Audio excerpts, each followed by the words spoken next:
नमस्कार, तुम्हा सर्वांचं आपल्या चॅनलमध्ये स्वागत आहे. तर भट्टीमध्ये भाजलेले खारे शेंगदाणे सर्वांनाच आवडतात. अगदी आपण आवडीने ते खातो. तर ते शेंगदाणे आज आपण अगदी घरच्या घरी 10 ते 15 मिनिटात फक्त कुकरच्या एका शिट्टीमध्ये तयार करणार आहोत. आणि भरपूर असं प्रोटीन आणि फायबरचा स्रोत असलेले हे खारे शेंगदाणे कशा पद्धतीने बनवायचे ते आज आपण पाहणार आहोत. चला तर मग वेळ न घालवता आपण रेसिपीला सुरुवात करूयात. तर सर्वप्रथम इथे मी एक मोठी वाटी हे शेंगदाणे घेतलेले आहेत. तर या शेंगदाण्याच्या ऐवजी तुम्ही इथे जे मोठ्या आकाराचे सोलापुरी शेंगदाणे येतात ते देखील इथे वापरू शकता. तर हे इथे मी नॉर्मल असे हे शेंगदाणे घेतलेले आहेत एक वाटीभर. तर सर्वप्रथम आपल्याला हे जे शेंगदाणे आहेत ते वाफून घ्यायचे आहेत. तर एक कुकर घेतलेला आहे आणि त्यामध्ये सर्व शेंगदाणे आपल्याला टाकायचे आहेत आणि शेंगदाणे बुडतील इतपत आपल्याला यामध्ये पाणी टाकायचं आहे किंवा तुम्ही यामध्ये जितके शेंगदाणे घेतलेले आहेत तितकं पाणी टाकू शकता. म्हणजे एक वाटी इथे मी शेंगदाणे घेतलेले आहेत तर यामध्ये बरोबर मी एक वाटी पाणी टाकलेलं आहे आणि एक चमचा इथे मी मीठ टाकते आणि फक्त आपल्याला या कुकरची एकच शिट्टी इथे करून घ्यायची आहे. एक शिट्टीपेक्षा जास्त इथे शिट्ट्या करू नका. जास्त शिट्टी केली तर शेंगदाणे आपले जास्त शिजतील आणि अगदी असे मऊ होतील. तर हे पहा एक शिट्टी मी काढून घेतलेली आहे आणि चाळणीवरती आपल्याला हे जे शेंगदाणे आहेत ते अशा पद्धतीने निथळून ठेवायचे आहेत. यातलं सर्व पाणी आपल्याला निथळेपर्यंत चाळणीवरती ठेवायचे आहेत आणि एक कॉटनचा कपडा घेऊन साधारण एक 5 मिनिटे आपल्याला पंख्याच्या खाली हे शेंगदाणे सुकून घ्यायचे आहे. यातला जो ओलसरपणा आहे तो जाण्यासाठी आपल्याला कॉटनच्या कपड्यावरती हे पसरून घ्यायचे आहेत. तर 5 मिनिटं झालेले आहेत. शेंगदाण्यात वरती जे एक्स्ट्रा पाणी होतं ते पूर्ण निघालेलं आहे.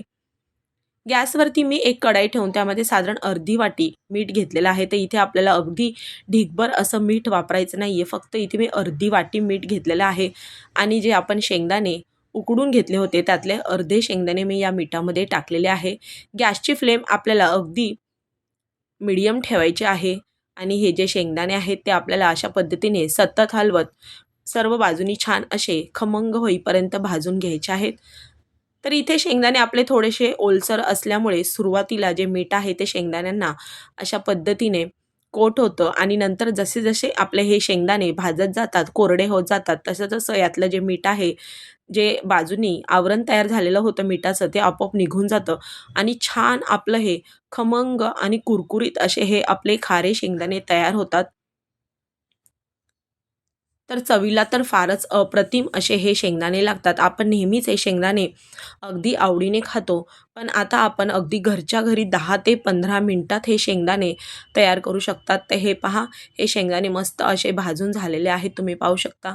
आता आपण हे शेंगदाणे काढून घेऊयात. तर 2 बॅचेसमध्ये मी हे शेंगदाणे भाजून घेत आहे.